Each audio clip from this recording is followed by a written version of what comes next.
Hello दोस्तों, स्वागत है आपका van build series episode number 34 में। तो जैसा कि आपने देखा कि पानी को लेके हम स्ट्रगल कर रहे थे, पर उसके साथ साथ हमने पीछे किचन काउंटर भी रेडी कर लिया था। बाकी आज हम लोग वॉशरूम की वॉल्स लगा के उसे कंप्लीट करने वाले हैं ताकि हम लोग किचन को भी फिनिश कर सके। तो शुरू करते हैं फिर आज का vlog. Welcome back to my YouTube channel. My name is Sam. My name is Pooja और आप देख रहे हैं राइडिंग विद पीस।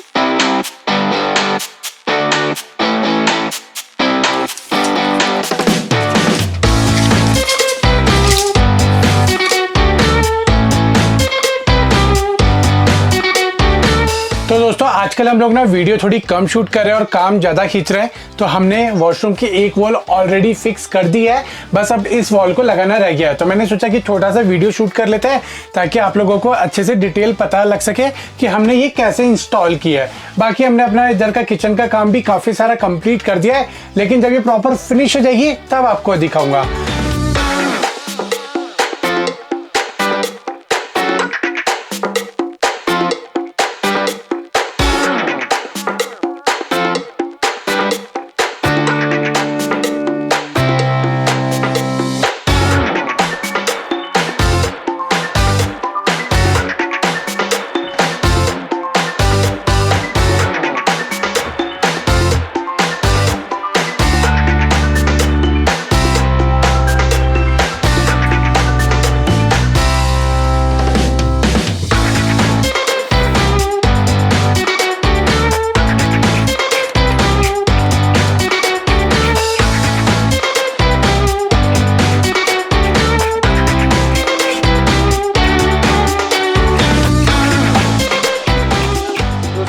लगाना बड़ा मुश्किल वाला काम है, क्योंकि जो अभी हमने एसआर यूज किया ना उसके अंदर आपको पता है कैसी स्मेल आती है। उसने ना मेरा सर ही घुमा दिया है, और अभी ये कवर होता जा रहा है ना, तो वो बाहर इतना वेंटिलेशन भी नहीं मिला, तो अभी सर घूमने लग गया जैसे उसकी वो स्मेल मेरे दिमाग में चढ़ी है।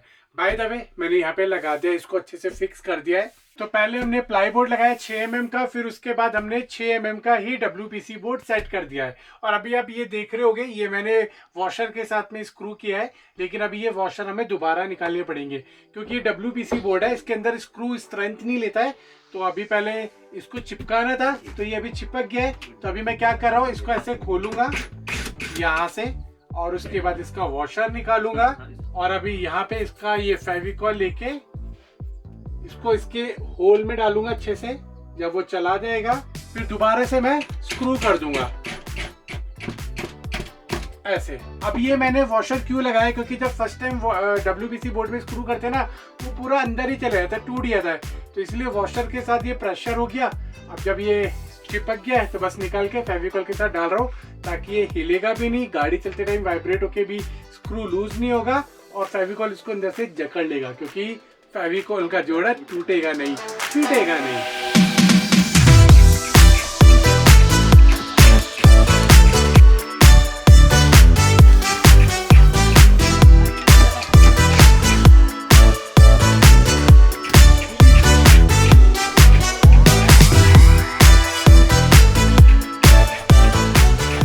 ओके दोस्तों, तो फाइनली मैंने ये सारे वॉशर निकाल दिया और स्क्रू को दोबारा से कस दिया है, और ये बीच में से चिपक भी गया है। और यहाँ पे देखो मैंने फेविकॉल भर दिया है, तो ऐसा वाइट नहीं दिखेगा, ये इस तरीके से ट्रांसपेरेंट हो जाएगा। मैंने इधर भी यही प्रोसेस किया था, अगर आपको समझ आ रहा हो।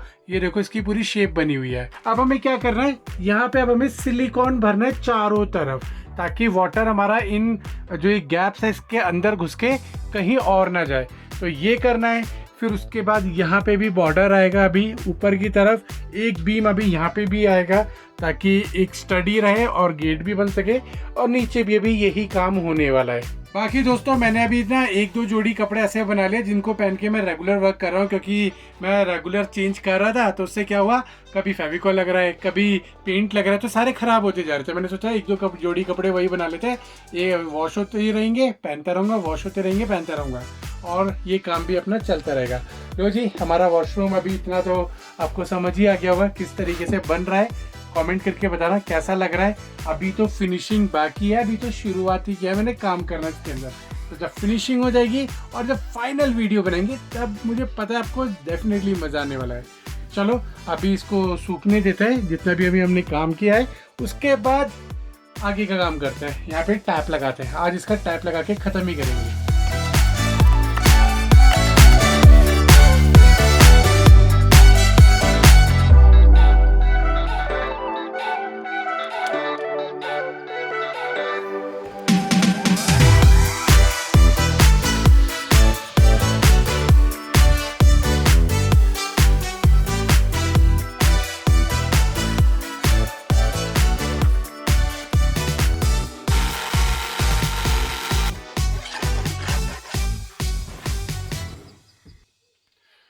दोस्तों अगर आप वैन बिल्ड करने की सोच रहे हो मेरी तरह, ठीक है, तो एक चीज बोलूंगा, इस काम को करने में आपको मजा तो बहुत आने वाला है, लेकिन अपनी वैन बिल्ड करने से पहले एक ऐसा प्लेस जरूर सर्च कर लेना जहां पे आपको सारी सहूलियत मिले। समझ रहे हो मेरे कहने का मतलब? क्योंकि अगर सहूलियत नहीं होंगी ना तो आप इतने इरिटेट हो जाओगे काम करते करते कि फिर आपका बीच में करने का मन ही नहीं करेगा। और एक टाइम पीरियड वाली बात भी होती है कि इतने टाइम में अगर आपको निपटानी है और अगर उससे ऊपर गया तो फिर आपका दिमाग और ज़्यादा आपको परेशान करेगा। तो अभी वही हो रहा है, ये मैं फटाफट फटाफट निपटा रहा हूँ। इसकी वॉल भी प्रॉपर सेट कर दिया हमने, बस सिलिकॉन डालना रह गया है। अभी मैं यहाँ पे सोफ़ा बना रहा हूँ, ये वाली टेबल भी मैंने प्रॉपर सेट कर दिया है, किचन भी ऑलमोस्ट डन हो गई है।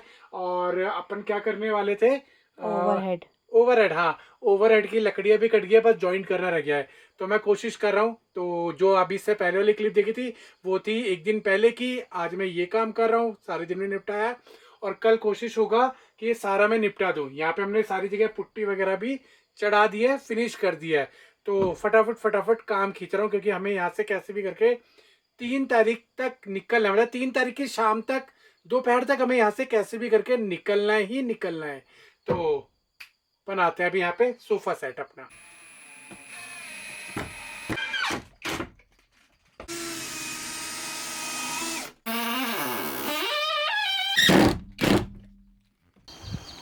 दोस्तों अभी आपको टाइम दिख रहा होगा, रात के बज रहे 11:30 और अभी अभी हम लोग थोड़ा सा पैकअप करके ही निपटे हैं। और सुबह से मैं लगा हूँ 6 बजे से, और अब आके निपटा हूँ। और क्या ही बताऊँ स्ट्रगल, चलो छोड़ो, अभी थोड़ी देर में एक्सप्लेन कर ही दूंगा। पहले आपको मैं बता देता हूँ, वाटर के लिए पूछ रहे थे कि पानी का क्या हुआ। सबसे पहले पानी के बारे में दिखाता हूँ आपको। तो जी आज पूरे दिन हो रही थी बारिश, तो हमने ये यहाँ पे टार्प लगा दी थी। और काम करना बहुत ज़रूरी है क्योंकि हमें अल्टीमेटम मिल चुका है एक जगह से, तो इसीलिए काम कंप्लीट करके हमें यहाँ से निकलना ज़रूरी है। बाकी ये एक नीला ड्रम रखा हुआ था बहुत पुराना, तो इसको क्लीन करके, और छत के यहाँ पे ना पाइप लगा हुआ है, तो यहाँ से रेन हार्वेस्टिंग आज की है। तो इसके अंदर हमारा पानी कलेक्ट हो गया है जो वॉशरूम के लिए हमारा काम आ जाएगा। बाकी यहाँ पे गुड्डू दिखाएगा। गुड्डा क्या हुआ, पानी आ रहा है नहीं आ रहा है? ये देखो जी, पीछे से कनेक्शन तो कर दिया, लेकिन देखो पानी इस स्पीड से आ रहा है कि बस हो गया काम। बंद ही कर दो गुड्डा, कोई फ़ायदा नहीं है इसका। तो पानी का तो स्ट्रगल चल ही रहा है, लेकिन साथ में ये कीड़े मकोड़ों के साथ में बहुत ज़्यादा स्ट्रगल चल रहा है। यहाँ पे इतने हजारों तादाद में कीड़े मकोड़े हैं, क्या ही बताऊँ, हर एक प्रजाति हमने देख ली है। बाकी वैन के अंदर क्या क्या काम हो गया है ये भी मैं आपको दिखा देता हूँ, जो मैं पिछले 3-4 दिन से लगा पड़ा हूँ। यहाँ से देखने में आपको समझ आ ही गया होगा कि क्या क्या काम हो गया है। चलो एक बार अंदर से आपको दिखा देता हूँ। यहाँ पे सबसे पहले ये वाला तो हमने टेबल बना ही लिया था, लेकिन उसको चारों तरफ से हमने पैक कर दिया है। तो यहाँ पे हमारा इन्वर्टर बैटरी सेट हो जाएगा, और यहाँ पे हमारा पीछे मेन बोर्ड आ जाएगा, जैसा कि पहले प्लान के हिसाब से आपको बताई था। और उसके ठीक लेफ्ट साइड में यहाँ पे हमारा वाटर टैंक आने वाला है, और उसके साथ में हमने ये एक स्टोरेज बनाया है। जैसा कि आपने देखा था व्लॉग के स्टार्टिंग में, हमने इसका कवर बनाया था, तो वो कवर हटा दिया क्योंकि उसका वेट बहुत हो रहा था। और उसके बाद हमें ये भी बनाना था, तो उसे हटा के हमने ये बना दिया है। अब यहाँ पे इसके डोर लग जाएंगे, तो नीचे हमारी स्पेस बन जाएगा। किस लिए बनेगा वो मैं आपको बाद में बताऊंगा। और बाकी ये ऊपर का स्पेस, यहाँ पे हमारा फ्रिज भी आ सकता है या फिर कुछ भी आ सकता है, बहुत सारी चीज़ें आ सकती हैं।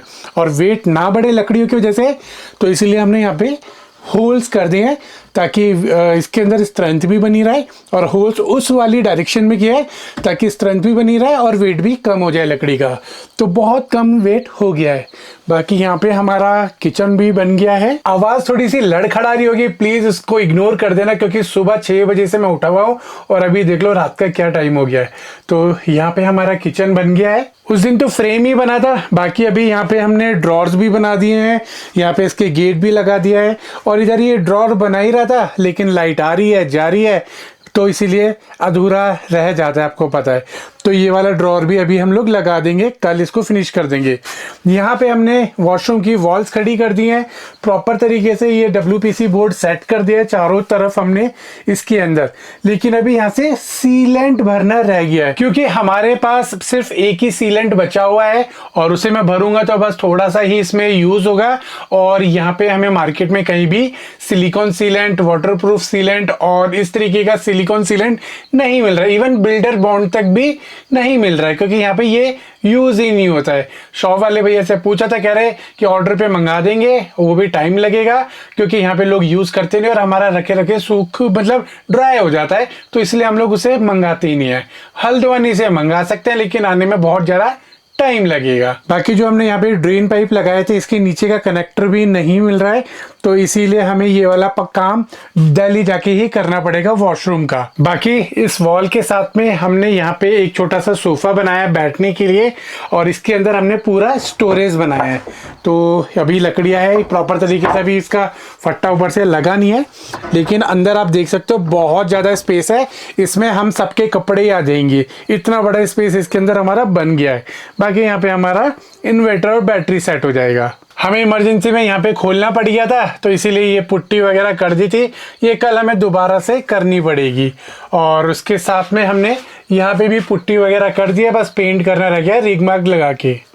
और किचन के नीचे हमने फ्लोरिंग कर दी थी, क्योंकि किचन को सेट करना था। यहाँ पे एल पत्ती के साथ में हमने सेट कर दिया है। अब बस इसके ऊपर हमारी सनमाइका चढ़ जाएगी, जो हम लोग कल लगाएंगे। और बाकी की फ्लोरिंग भी हम लोग कल ही कर देंगे। इसलिए नहीं कर रहे क्योंकि अभी देखो गीला हो रहा है, बार बार ऊपर आते हैं तो पूरा खराब हो जाता है, तो इसीलिए हम सोच रहे हैं इसको लास्ट में करेंगे। बाकी दोस्तों मैं एक चीज यहाँ पे आपको बताना चाहूंगा, देखो वैन बिल्ड करने में बहुत मजा आ रहा है, बहुत अलग ही तरीके का एक्सपीरियंस मिल रहा है और लाइफ की एक अलग मेमोरीज बन रही है। लेकिन ये पता है क्या, ये और अच्छा हो सकता था अगर हम लोग कोई सही प्लेस पे पहुंच जाते। हमारी डेस्टिनी हमें सही प्लेस पे ले जाती, लाइट के इशू नहीं होता और ये कीड़े मकोड़ों का इशू नहीं होता, एक प्रॉपर घर बना होता तो रहने में भी आराम रहता। अब जैसी जगह पे रह रहे तो आपको पता है कि कितना स्ट्रगल होने वाला है, और खासकर जब पानी कट जाए तो फिर तो सोच लो कि क्या हाल होने वाले हैं। तो अभी तक तो यही बोलूँगा कि यहाँ तो लाइट का बहुत ज़्यादा स्ट्रगल दोबारा से शुरू हो गया। लाइट जा रही है, काट लेते हैं। आज भी पूरा दिन लाइट नहीं थी, अब पता नहीं बारिश की वजह से थी, क्या था क्या नहीं था समझ नहीं आया, लेकिन बारिश अभी भी बढ़ रही है लेकिन लाइट आए। दिन में पता नहीं क्यों काट लेते हैं, और लॉजिक ही समझ नहीं आता कि दिन में लाइट कि जितने भी लोग काम करते हैं दिन में ही करते हैं, रात को थोड़ी ना करते हैं। लाइट तो दिन में चाहिए, दिन में लाइट साफ कर देते हैं।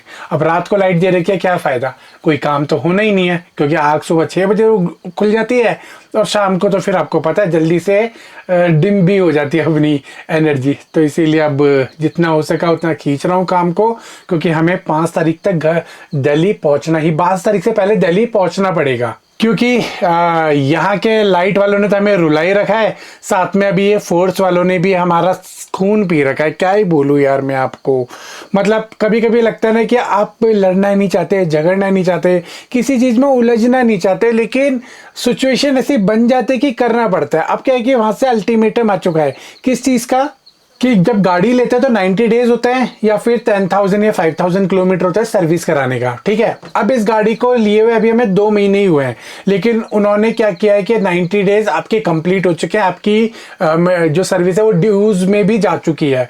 अब मेरे को समझ नहीं आया, जब मैंने उनसे पूछा तो उन्होंने बोला सर जब हमने पीछे बुकिंग लगाई थी तब से काउंट हो रहा है। मैंने कहा यार तुमने डिलीवरी के टाइम पे क्यों नहीं बताया, और अब आप जब खत्म हो गया तब बता रहे हो। तो तब जैसे तैसे करके 5 तारीख का लास्ट अल्टीमेटम मिला है, तो 5 तारीख से पहले हमें दिल्ली पहुंचना और उसकी सर्विस करानी है। अब वही है कि यार लीगली वे में जाओ तो सर दर्द, झगड़ा, ये वो, अब इतना टाइम है ही किसके पास। अगर अपन इन चीज़ों में घुसेंगे तो बाकी इंजॉय कब करेंगे। तो इसीलिए प्रेशर बहुत आ गया है काम करने का, तो व्लॉग में इसी वजह से डाल नहीं पा रहा था। और अभी हो सकता है अगले 2-3 दिन व्लॉग ना आए, क्योंकि मुझे ये कारपेंटरिंग वाला काम ना यहाँ कंप्लीट करना ही करना है, ताकि दिल्ली जाके जो इसके इलेक्ट्रिक वाले काम है, थोड़ा सा इसका ये प्लम्बिंग वाला काम है, वॉशरूम वाला काम है, तो ये मैं दिल्ली में जाके कंप्लीट करूँगा, क्योंकि वहाँ पे ये मिल जाएगी, हमें चीज़ें मिल जाएगी, फटाफट काम हो जाएगा। अब यहाँ पे चीज़ें मिल नहीं रही है और फिर दिक्कत भी हो रही है। अब कारपेंटरिंग वाला काम क्यों करना है, क्योंकि मेरे पास ऐसा कोई स्पेस नहीं है दिल्ली के अंदर कि मैं वहाँ जाके इसके अंदर खड़े करके कारपेंटरिंग का काम करा सकूँ। बाकी ये छोटा मोटा तो कहीं भी खड़े होके वैन के अंदर ही काम करना है, ये इजीली हो जाएगा। और इन्वर्टर से हमें छोटा मोटा लाइट वगैरह जो चाहिए वो सब मिल जाएगा, लेकिन मशीनें चलाने वाला प्रॉपर कारपेंटरिंग के काम के लिए जगह चाहिए, जो मैं सोच रहा हूँ कि यहीं कंप्लीट कर लूँ और फिर दिल्ली जाके बाकी का काम वहाँ फिनिश कर लूँ। बाकी दोस्तों मैं क्या ही बोलूँ, अभी यहाँ से मेरा बहुत ज़्यादा मन भर चुका है, क्योंकि यार स्ट्रगल बहुत ज़्यादा हो रहा है, बहुत ज़्यादा स्ट्रगल हो रहा है कि क्या ही बताओ। हर एक छोटी छोटी चीज़ों के लिए ना मतलब तरसना पड़ रहा है, हर एक छोटी छोटी चीज़ों के लिए। और हम लोग ना यहाँ पे, अब हमारे पास बाहर जाने के लिए कोई व्हीकल नहीं है, अड़ोस पड़ोस से मांगना पड़ता है, वो भी बहुत मांगने के बाद मिलता है। तो फिर आप समझ सकते हो कि क्या फील होता होगा अंदर, जब आपके घर पे इतने सारे स्कूटर बाइक खड़े हो, तो तब आप कैसा, अब तब सोचो कि कैसा फील होगा। और ये स्कूटर वगैरह ना होने की वजह से यहाँ पे ना अभी ना ऐसा, सच बताऊं, जेल जैसा फील होने लग गया है कि हम लोग यहाँ से कहीं दूर जा नहीं सकते। इस गाड़ी को बाहर निकाल के लेके जाना मतलब बहुत ज़्यादा स्ट्रगल करना है। जाल खोलो, पीछे से ईंटें हटाओ, फिर 50 बार इसे आगे पीछे करो, फिर बाहर निकालो, यू टर्न लेने का बड़ा पंगा। मतलब आप लिंक रोड पे ये वाले काम करना बड़ा मुश्किल होता है। और फिर ये कीड़े मकोड़ों ने तो जान ही खा लिया है पूरे बॉडी पे ना, मैं बता रहा हूँ स्पॉट बन गए हैं इनके काटने के। और जब ये काटते ना इतनी खुजली होती है कि क्या ही बताऊं मैं आपको। बस मतलब हम लोग जो ट्रैवल करते हैं ना, हम लोग जो आज़ाद पंछी की तरह जो घूमते हैं, वो बेस्ट है। और अगर हमें यहाँ पे रहना पड़ जाए, ना बाबा ना हमसे ना हो पाएगा। हम अपनी कैरावैन से पूरा इंडिया घूम सकते हैं, पहाड़ों में जाके घूम सकते हैं, कैंपिंग कर सकते हैं, लेकिन एक ही प्लेस पे कंटिन्यू रहना, वो हम जैसे आज़ाद पंछी के लिए पॉसिबल ही नहीं है। तो बस अभी कोशिश कर रहा हूँ कि अगले 2-3 दिन में ये कारपेंटरिंग वाला काम खत्म हो और हम लोग यहाँ से उड़नछू दिल्ली के लिए हो जाए, बाकी काम वहाँ पे मिलते हैं। तो देखते हैं अगला व्लॉग मैं कब डालूंगा, लेकिन जो भी डालूंगा फटाफट रॉ अपडेट के साथ ही डाल दूंगा। और उसके बाद आगे का हम लोग क्या करने वाले हैं ये अगले व्लॉग में आपको पता लग जाएगा। चलो मिलते हैं फिर अगली वीडियो में, बाय बाय।